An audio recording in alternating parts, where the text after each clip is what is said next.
right. Good evening and welcome to the Fitchburg City Council as a Whole meeting of June 7th, 2022. Please be advised that FATV is recording this meeting for public broadcast, and I ask that anyone in the audience who is recording this meeting to stand and identify yourself by stating your name and address for the record. Seeing none, I would ask that all electronic devices be placed in silent mode at this time. Silent.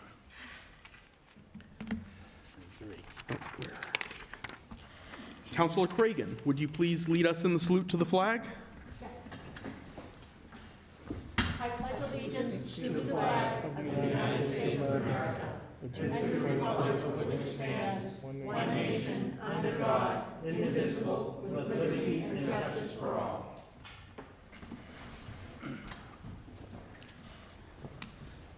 Madam Clerk, would you please call the roll?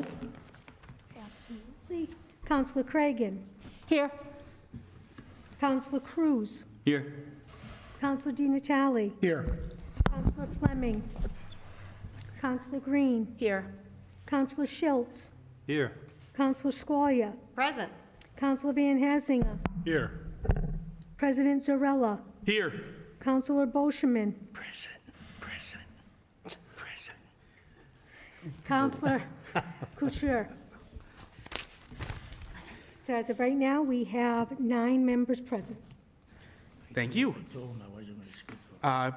Public forum. The public had been advised to contact the clerk's office by noon today regarding any comments of no more than 2 minutes, and none have been brought to our attention. If there is anyone in the audience wishing to speak, please approach the center table.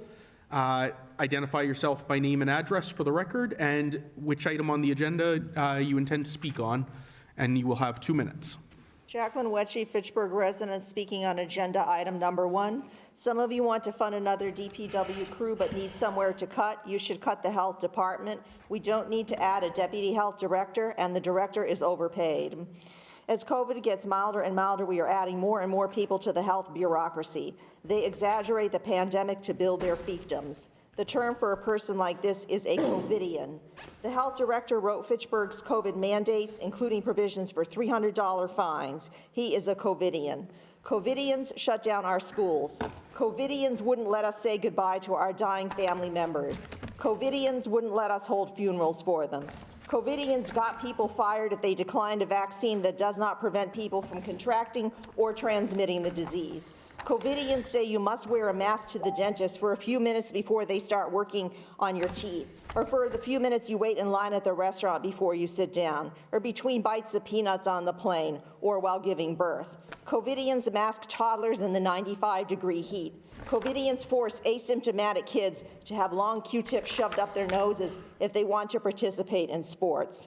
COVIDians let you buy shoes at a superstore, but force your local shoe store to close. COVIDians roped off the toys in the dollar store, but left the pot shops open. COVIDians shut churches, but not liquor stores. Let's never forget what COVIDians did to us, and let's remove them from our budget. Any further comments from the public? All right, we will begin our agenda.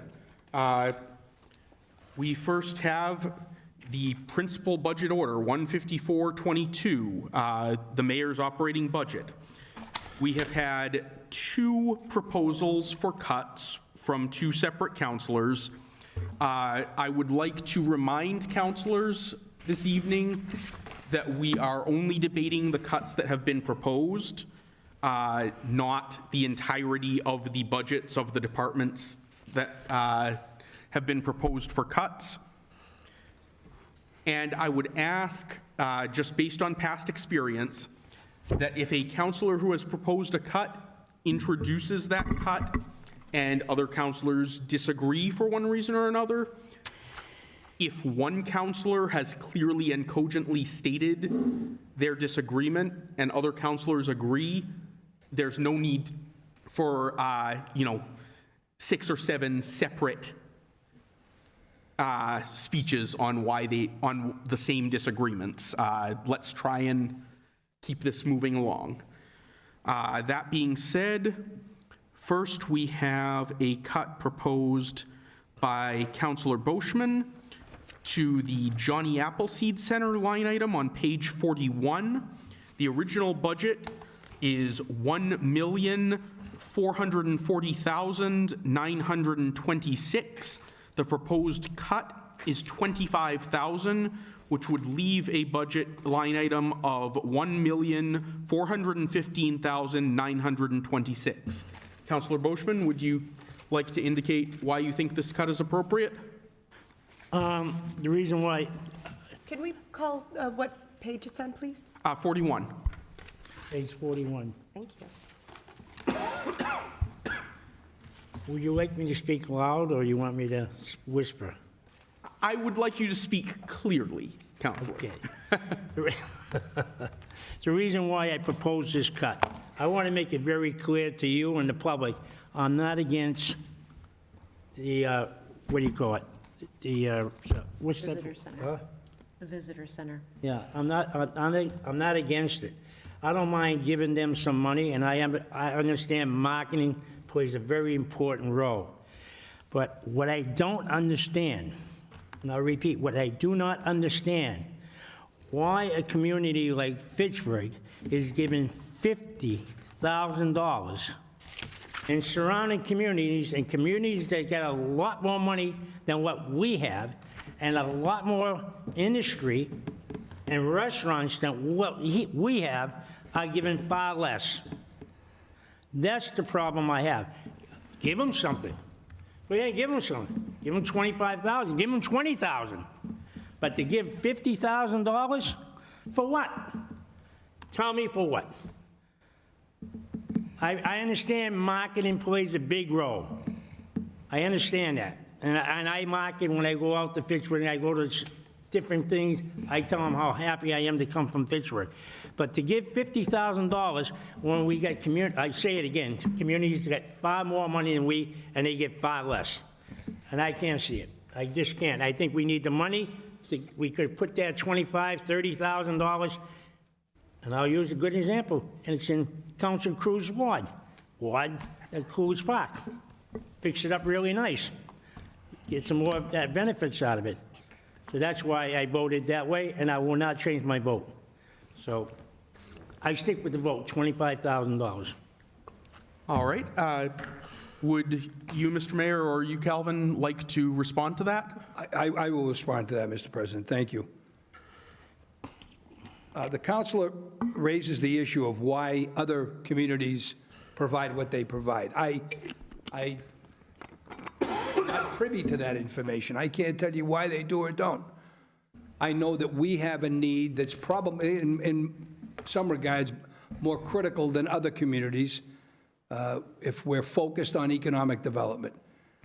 Some of the statistics that I'm here to report on, direct visitor spending from tourism in the region has risen from $14 million in calendar year '04 to $185.4 million in calendar year '19. Now, due to our collective efforts via the successful regional marketing strategy, jobs directly related to tourism in the region have grown from about 286 to over 1,400 in calendar year '19. In calendar year '19, tourism also generated over $5 million in tax revenue for the communities in north central Mass. Now, of course, after 2019, we all know what happened. But the return on investment for Fitchburg, we are one of the largest beneficiaries of this regional tourism marketing approach and has the most to benefit from it.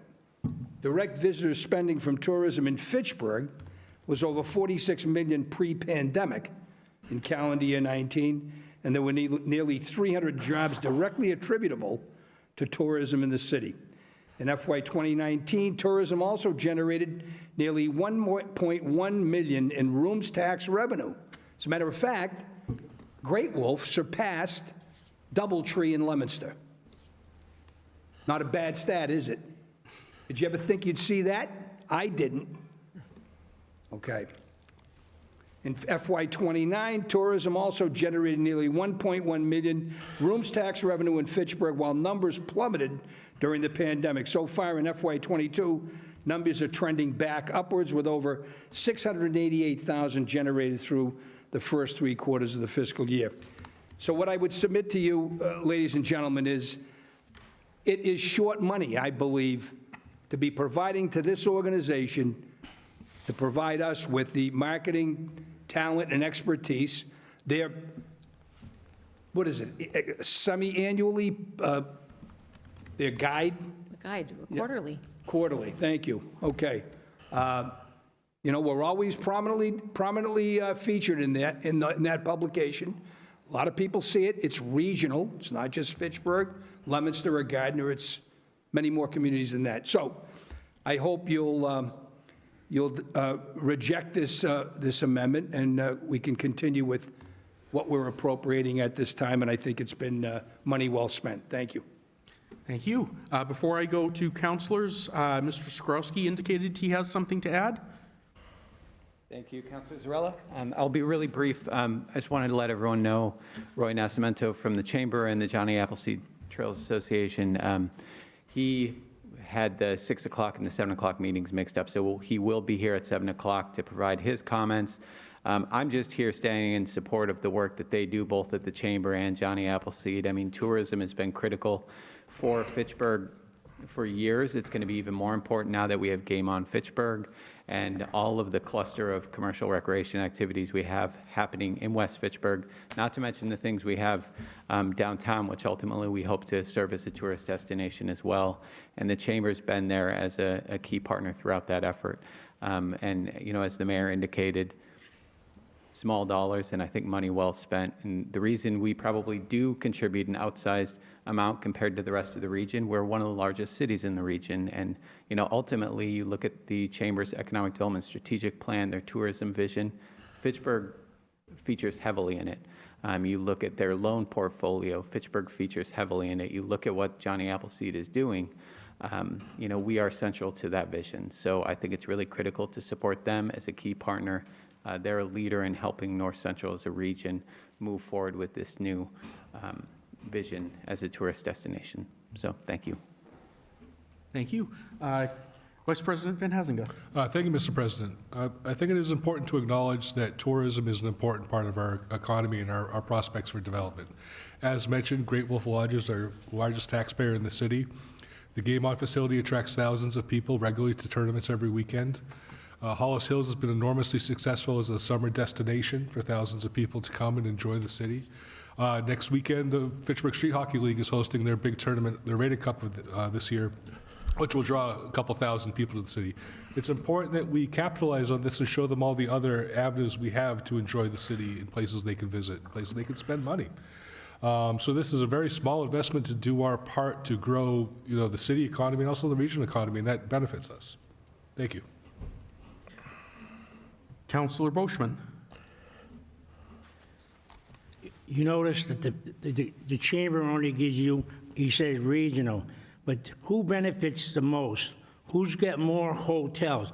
We get Great Wolf, and let me point to you, when I watch Channel 56, Jerry Springer, who do I see on TV? Great Wolf, advertising for North Central Massachusetts. Doesn't say Fitchburg. Great Wolf does his own advertising. My argument is this, that they didn't give you no documentation to tell you how Leominster did, and Leominster gets far less than we do. And I bet you 10-1, their numbers are probably 5 times higher than Fitchburg. 5 times higher. So why would I want to give $50,000 when I can support the residents of Fitchburg? Yeah, Game On. They get on that road, they get on the Route 2, and off they go. They go down here to Leominster. They go to the restaurants there. We get Slattery's and a couple others. But that's it. We don't have hotels. So when you tell me to go into regional, we don't have a hotel, we got Great Wolf. And usually Great Wolf is for people that go up there to go swimming. And sometime they'll come down to the Riverside Diner? Yeah, Riverside Diner. Or the 50/50 Diner. But other than that, so when you tell me that's money well worth spending, I say, yeah, if we were booming, I say, absolutely. But we're not booming, and I don't mean to be negative, because I know this is going to be said. Counselor, point of order has been called. Counselor, would you care to elaborate? I think the point has been made, and it's just being repeated right now, Counselor. Mr. President, I was just saying how it was. You asked me a question, I told you why. And because I say if we were booming, that's a point of order? No, I think the point is that you're starting to repeat yourself. Your point has been well made. Do you have any additional points that you would like to make? while you No, have I'll the sit floor? down here and be quiet. All right. Counselor Schultz. Councilor Boschman, this 25,000, is there anything tangible that's going to be gained as far as, did you have a breakdown of what we get for the 50,000 that you came up with this $25,000 cut, that you can provide us with a breakdown of that 25,000 and what it involves? May I answer that question? Go right ahead. How I came up with that cut, Leominster, who's far better than us, is only giving 35,000. Leominster, and we're giving 25,000, we're giving 50. Why? Tell me why. Why are we giving, and they get more to gain than what we. Question was answered. All right, thank you. It's still Counselor Schultz's floor. I just was wondering, do we know what we're going to lose if we cut 25,000? From, Yeah, from anything, can we? from tell- Johnny Appleseed? Can we tell Council I Boschman? don't have specific have data to specifics, support that. No, it's what I believe is the appropriate contribution that the city should be making. That, certainly if we're doing better. Again, this nonsense with how we're doing as opposed to Leominster, it's getting a little tiresome, you know what I mean? All right? So kind of change your tune somehow, would you? Thank you. Thank you, Mayor. Counselor Green. Again, sitting on the council now for 10 years, and this has been since year one that we've sat here and talked about this. I wish that we could give 100,000, because I think the return on Exactly, investment. that's right. Right, I think the return on investment is well worth way more than what we provide, and especially if you ask any of the advertisers or the vendors or the participants from that, the book, the quarterly book that comes out, they count on the revenue from the Johnny Appleseed Visitor Center, giving somebody that book in their hand and saying, go and visit these sponsors, visit these places, take your kids here, go out to Red Apple Farm, go to, Great Wolf Lodge, come and experience, Wachusett Brewing. So I think that it's short-sighted to say that because we give more than somebody else, then we should be profiting more from it. I don't see that. I think it's a win-win no matter what community. I mean, poor little Lunenburg or Westminster, I don't even know how much they give, but I imagine that they would see it as an asset, that whatever they give, they're getting 3, 10-fold, 20-fold back in return from visitors who have looked through that guide and said, oh my God, here's a great place to take the kids. Let's go and spend $100 out at the alpaca farm. Or let's go and support buying a pair of wool socks from something that's been created locally. And the fact that I think we're booming as a community. I look around and I see all the progress, and I'm proud of the progress that we've made. Yes, it's taken a little longer than what I'm used to because I'm not patient, but I've got nothing but time to wait to see how it all plays out. When we can look back and go, oh my God, remember how much time we spent debating on $25,000 to the visitor center? And look at us now. So, I mean, I wish that we could increase that to $100,000. I relish the day that we'll be able to do that. So I will not cut and not support that being cut. Thank you.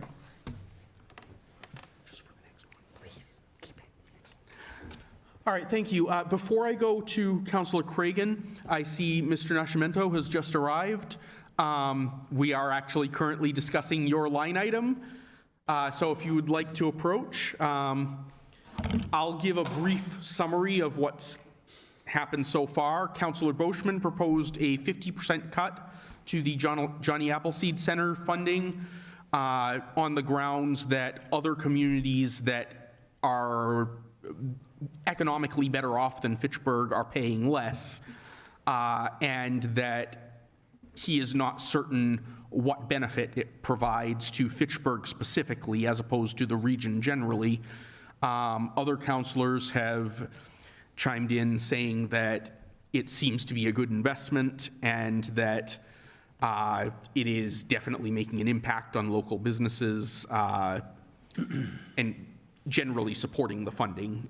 If you would like to say a few words or not, your call. Sure. No, I'd be happy to say a few words. For the record, my name is Roy Nascimento. I'm president of the North Central Massachusetts Chamber, and in my role as president of the Chamber, I also have the privilege and honor of serving as the president of the Johnny Appleseed Trail Association, which is a separate 501c3 nonprofit organization that does business under the name Visit North Central Massachusetts, and we're the official destination marketing organization for the 27 communities here in North Central Massachusetts. We are a regional organization, so we do promote the entire region and market the region as a destination.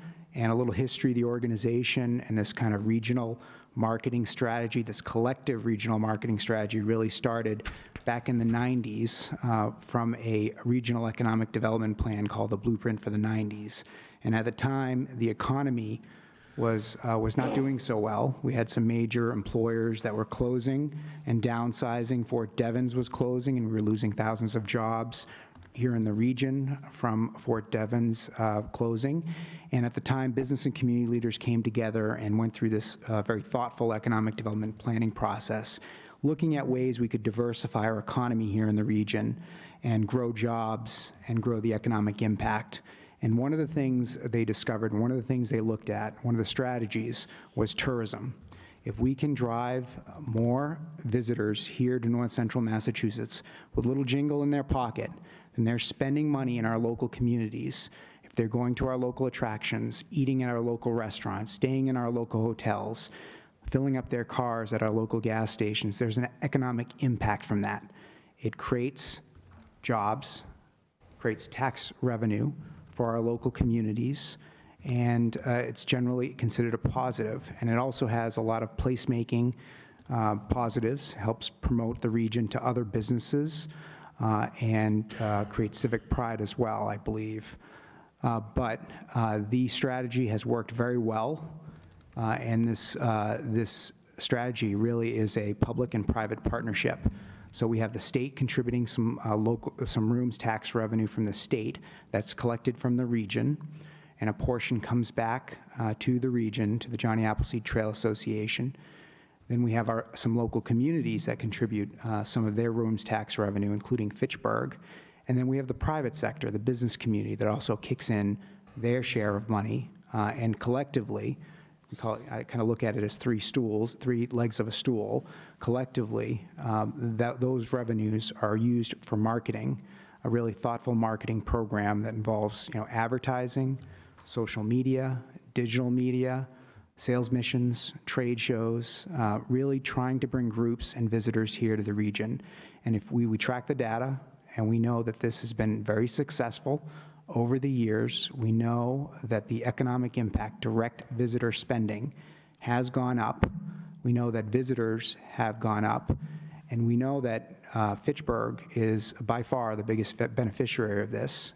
Fitchburg has become a destination and is bringing visitors in. We have major attractions like Great Wolf Inn. We now have Game On that's opened up, which is a real positive for the community. That's bringing in a lot of tournaments. Youth and amateur sports is a big market for us. We're really trying to bring more of those tournaments into the community and into the region. And now we have the fields in Lancaster that host a lot of tournaments, and those tournaments are bringing families in from throughout the state. And when they come here, they're not just coming to the tournament. They're going to get ice cream down the street. They might visit a local restaurant. They might stay at a local hotel. They might visit a local attraction, and that's what we want. And a lot of families do that. And again, there's an economic impact from that. We also have Devon's. There's a lot of fields there that host soccer tournaments, lacrosse tournaments, other sports tournaments. And now we have Game On, which is doing really well with the tournaments. And again, Great Wolf, Game On here in Fitchburg. We have Hollis Hills. Again, agritourism is another major market for us. We have a lot of families that are looking to reconnect with their agricultural roots, and that's what we have here in North Central Massachusetts. We have over 800 farms here in the 27 communities of North Central Massachusetts, including right here in Fitchburg. And Hollis Hills is just a wonderful farm that's reinvented itself. You can go there to pick apples, but you can also go there with your family and enjoy a nice meal, listen to music, feed some animals. So it's a great attraction. And we have the Fitchburg Art Museum. We have the Fitchburg State University, which you don't think of as a destination or an attraction, but you have a lot of families that will come to the university for graduations. You have a lot of students that will come to check out the university. So it's also an attraction, bringing visitors into our community. So we are a destination. We are growing as a destination. This strategy, this program of work that we have has worked. All the data shows that, and I would encourage you to continue. We're very grateful for the support from the city, this partnership, and we would encourage you to continue the funding and not make the cut. It would be really devastating for us. It's not a lot of money in the grand scheme of things, but it is a lot of money for a small organization like ours that is hard-pressed. You know, these funds never get increased, and we're trying to spend that money wisely and stretch those funds out as much as we can to promote the region and encourage more visitors here to the area. So I know that's a lot, and I'm happy to answer any questions that councilors might have. All right. Next, I had, thank you very much for that, and I'm sure it did fill us in on a lot of details, and the public more so. Next up, I have Councilor Cragan. Thank you, President Zarella. I'll take this off for the, thank you, Roy, for coming in. And thank you also for the document that was forwarded to me by Mary Jo Bohart. I called her because I wanted to have some specifics to speak to this issue tonight. And I remember when Johnny Appleseed was implemented and what the goals of it were and how those goals have grown. And I speak from the perspective of someone who partakes in culture and is a consumer as well as a producer, being the chair of Stratton Players. And I can tell you that the Johnny Appleseed Guide is essential for people coming in. You have got to reach people multitudes of ways. And when you talk about social media and you talk about the advertising, it makes a huge difference. I'd like to also just, Roy mentioned all the different Fitchburg-cited locations, but consider this. Fitchburg is unique in that we have both arts and culture. We've got the museum. We've got galleries. We've got Peter Capadagli, who's writing his heart out on Facebook every week about Fitchburg history, the Historical Society, and we're doing, there are collaborations that are happening there. We also have the commercial recreation like Game On. I mean, we didn't have that 10 years ago. And then we go on to agro-tourism. So we don't need to go out further west to go to a farm. Hollis Hills has this amazing roster of entertainment going on. You can see bands here. My brother's a professional musician, and he could play every night back in the late 70s at all the different roadhouses. Hollis Hills is drawing people from 40 and 50 miles away. And I keep track of this because as the chair of Stratton Players, it matters that people come from outside of our group, our location, and that they want to come back and that they have a nice experience. Johnny Appleseed and the Chamber is a class act, and it stands for something important. And I'm going to just close by saying I spoke to a resident today who actually said to me, I don't want taxpayer money spent on the Johnny Appleseed Center. And so it is not taxpayer money, it is hotel tax revenue. That is where the money comes from.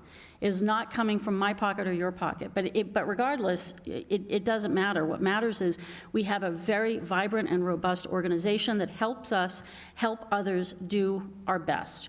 People with little restaurants, giant restaurants, people with a bed and breakfast, giant hotel. And I'm with Councilor Green. Yep, if we could do more, it'd be great to do more. And I yield the floor. Thank you. Councilor Gianatali. You know, the reason why I keep repeating to everybody that I've been here for 15 years is because I was here when the city was at its worst point. The reason why I'm always so optimistic, and it kills me when I hear any one of us speak of the city the way it's being spoken about. I guess people just don't have a clue what we were facing 15 years ago. They have no clue. What we were doing in 08, 9, 10, 11, no clue. To say the city is not booming is just devoid of all reality. Now, we're all impatient people. We look at the Johnny Appleseed Center as one cog in a big wheel that is driving economic development in our city. We have a single tax rate that we accomplished after 30 years.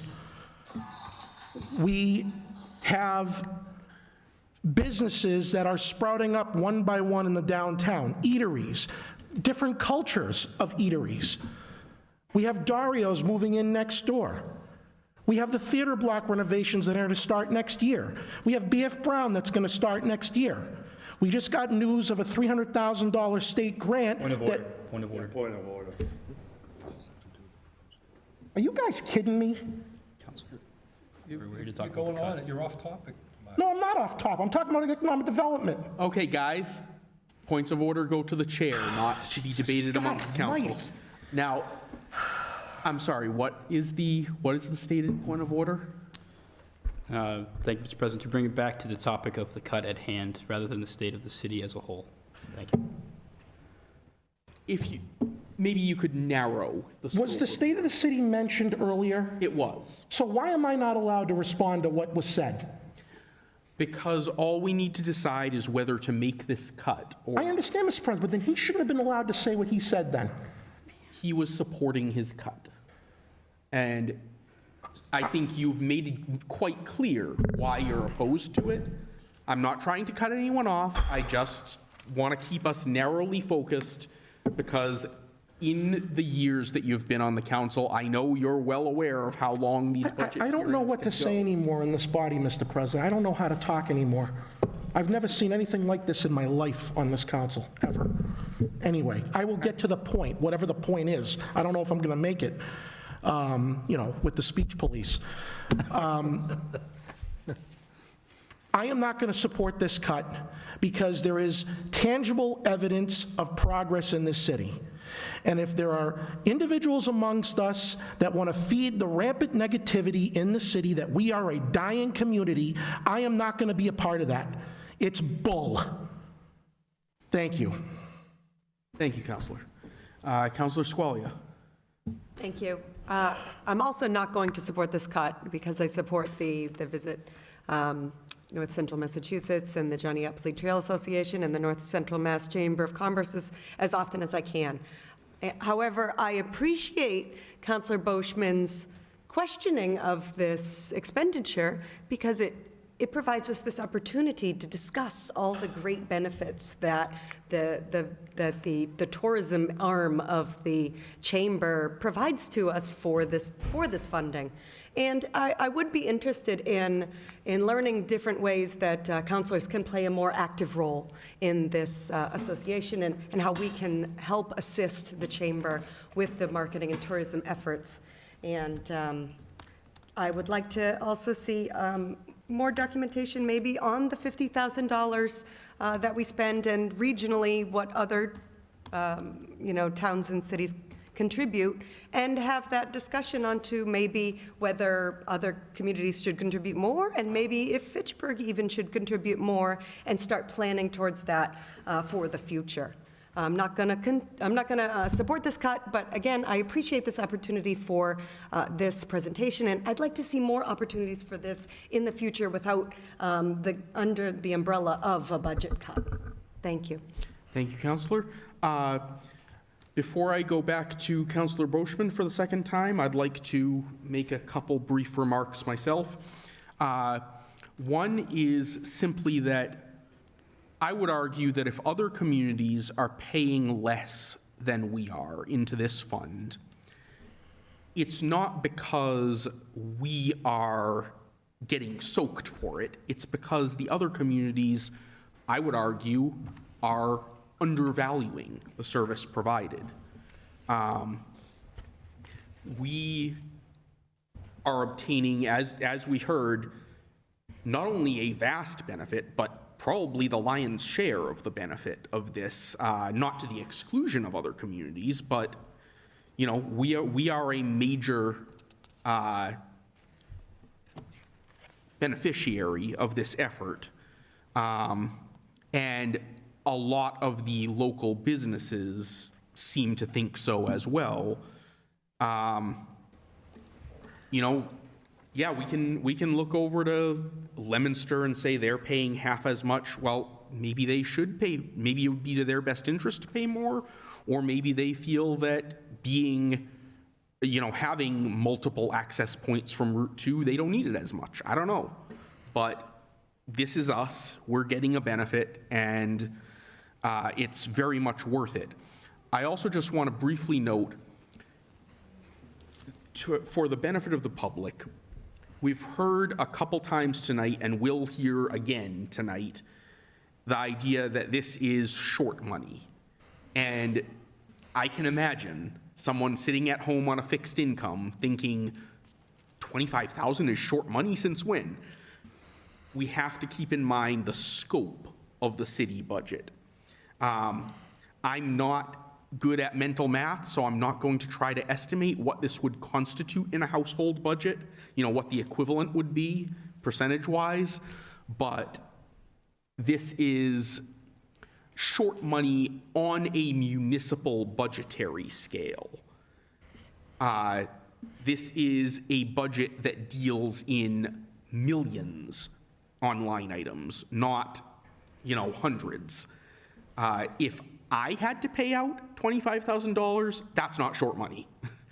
But for the city to put out an additional $25,000 for everything that we get out of this opportunity, it's very much worth it. It's kind of a no-brainer, in my opinion. Councillor Boschman. I want to say one thing. Don't get me wrong, sir. I support you every year. The only thing I'm asking for is a cut. That's all I ask, $25,000. Now, the second thing I want to say, and I want to make it very clear to everybody, if you look at any kind of professional sports, there's always a judgment. They say, this team's got this team, and this team's got this, and we're not doing good. They always compare, and you need some kind of comparison to know how you're doing. That's how I look at things. I look at a comparison, and I judge if I'm doing a good job. You don't know if you're doing a good job unless you can see it. And if you can't compare, then why do we have grades? That's all I'm saying. Thanks. But I'm still supporting my cut because I don't think it's right. All right. Councilors, any further questions or comments? Move to approve the cut. Second. We have a motion and second. Councilor? You look perplexed, but I was going to explain. Every year, we make a motion in the affirmative to approve the cut, and then vote Right. yes or no. Yes. Yes to approve the cut, no, because if we don't do that, it's an inverse, yeah. It's, you know, I find that it leads to unnecessary complications, but I'm happy to go along with the method that everyone is used to, for now at least. So we have a motion and second to approve the cut. A vote in favor will cut this line item. A vote in opposition will maintain the current funding numbers. That being said, all in favor?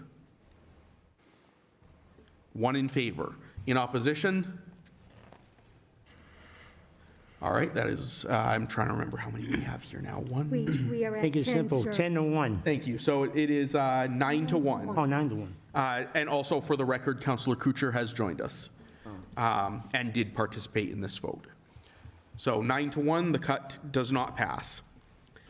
Next up, we have a cut proposed by Councillor Squalia relative to the wastewater enterprise fund, to the reimbursement to city for department costs line item, The line item is 180,000. The proposed cut is 40,000 for a remainder of 140,000.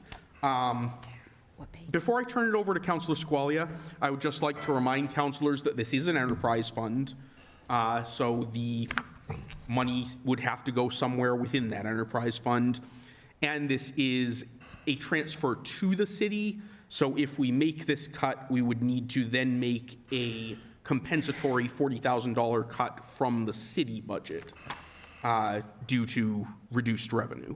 Is that correct? That's correct. Okay. Councilor Squalia? Thank you. Briefly, I just wanted to highlight the differences between our three enterprise funds and the city fund itself with this cut. You can see that the water enterprise and the wastewater enterprise both contribute to, within this line item, the reimbursement for city department costs and the fringe benefits for other city costs. 1.11 million, the water enterprise fund gives back to the city, which it balances it within its own budget. And the wastewater department, that's on page 46. And then the wastewater reimburses $1.21 million back to the city, which it balances within its own budget. And then that 1.21 and 1.1 million comes back to the city budget for balancing our budget. And the airport, currently gives us $50,000 a year, and we cut that $50,000. So I just wanted to highlight the balancing of the different enterprise budgets are a little skewed when we look at it. So, Councilor, are you suggesting that we actually make this cut? I will be voting against this cut.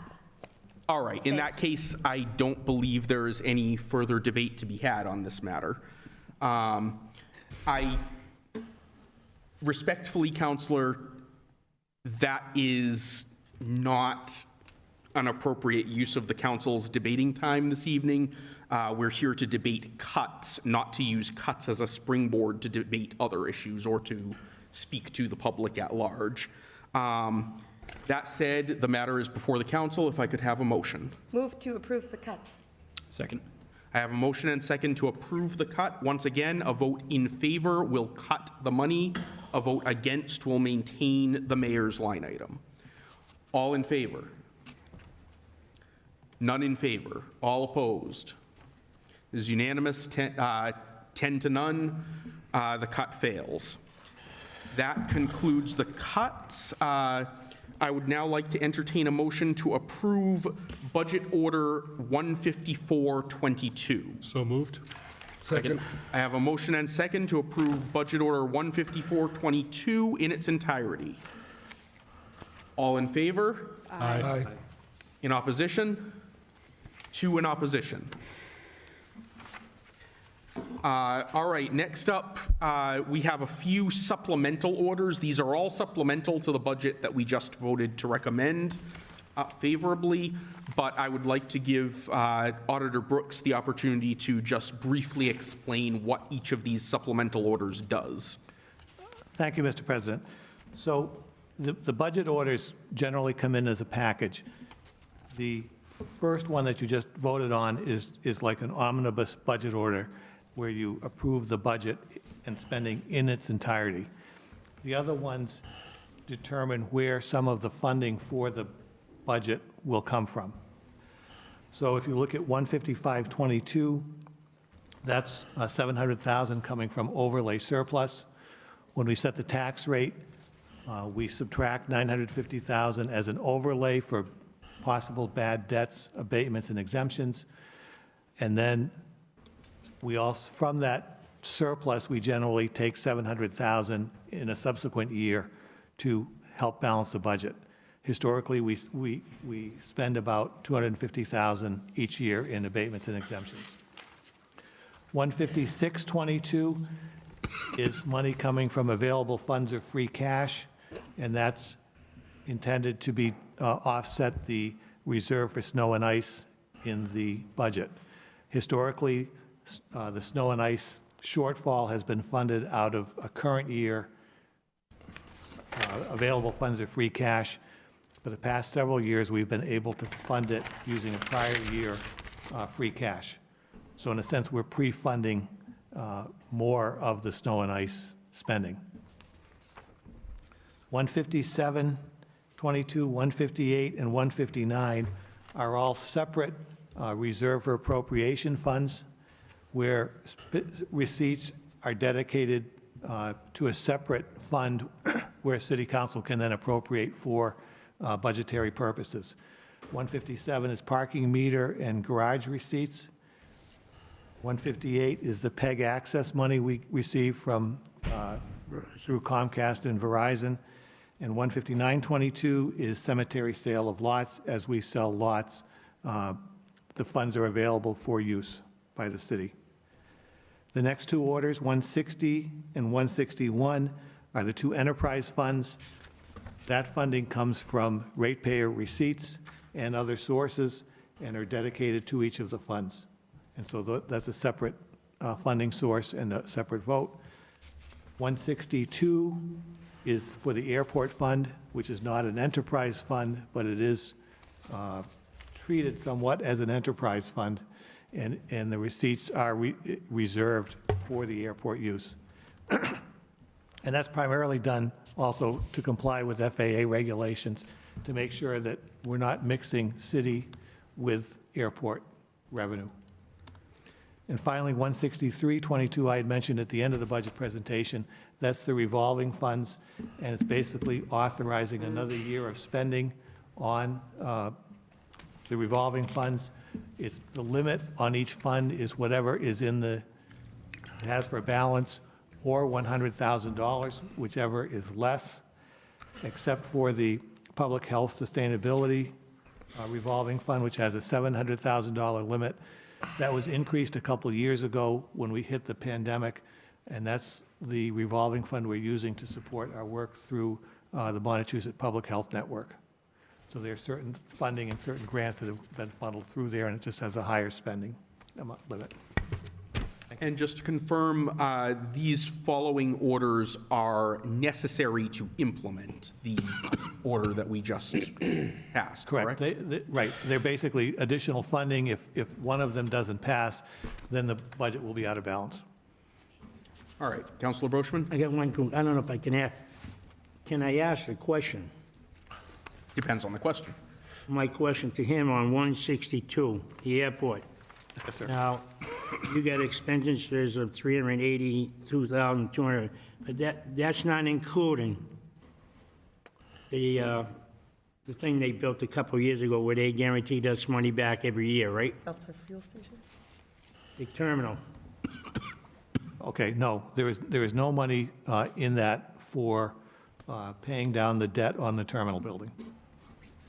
Okay, that's all I know. All right. All right. If there is no objection, I'd like to entertain a motion on all of these orders as a package. Mr. President, except for 162-2, All right, I would like to entertain a motion on 155 through 16122 and 16322. So moved. Second. I have a motion and second. All in favor? Aye. Opposed? None in opposition. 16222.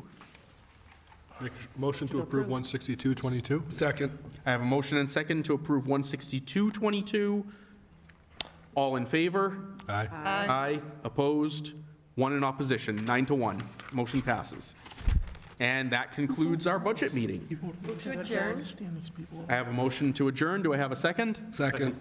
Motion and second to adjourn. If there is no objection, we are adjourned.